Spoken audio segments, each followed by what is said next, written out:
அண்மை செய்தியை பார்த்து கொண்டிருக்கிறோம். காவிரி கரையோரம் வசிக்கும் பொதுமக்கள் பாதுகாப்பாக இருக்க அறிவுறுத்தப்பட்டிருக்கிறது. மேட்டூர் அணையிலிருந்து தண்ணீர் திறக்கப்படுவதையொட்டி காவிரி கரையோர மக்களுக்கு எச்சரிக்கையானது விடுக்கப்பட்டிருக்கிறது. காவிரி ஆற்றங்கரை ஓரத்தில் நின்று செல்ஃபி எடுப்பதையும் தவிர்க்குமாறு அறிவுறுத்தப்பட்டிருக்கிறது. கூடுதல் விவரங்களோடு செய்தியாளர் ராஜா இணைப்பில் இருக்கிறார். வணக்கம் ராஜா. தற்போது அணைக்கு நீர்வரத்து எவ்வளவு கன அடியாக இருக்கிறது, நீர்மட்டம் எவ்வளவு கன அடியாக இருக்கிறது, முழு விவரம்? வணக்கம் மேடம். மேட்டூர் அணையிலிருந்து காவிரி டெல்டா பாசனத்திற்கு இன்று தற்போது தண்ணீர் முதற்கட்டமாக 3000 கனஅடியிலிருந்து 12,000 கனஅடி திறப்பதால் காவிரி கரையோரம் உள்ள பொறையூர், ரெட்டியூர், கோல்நாயப்பட்டி ஆகிய பகுதியில் உள்ள பொதுமக்கள் கவனமாக இருக்குமாறு மாவட்ட நிர்வாகம் எச்சரிக்கை விடுத்துள்ளது.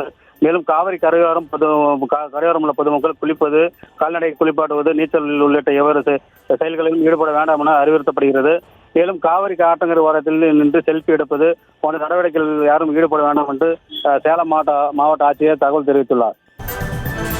மேட்டூர் அணை திறக்கப்படுவதையொட்டி காவிரி கரையோர மக்களுக்கு எச்சரிக்கை விடுக்கப்பட்டிருக்கிறது. விவரங்களுக்கு நன்றி ராஜா. செய்திகளை உடனுக்குடனும் துல்லியமாகவும் தெரிந்து கொள்ள சப்ஸ்கிரைப் பண்ணுங்க.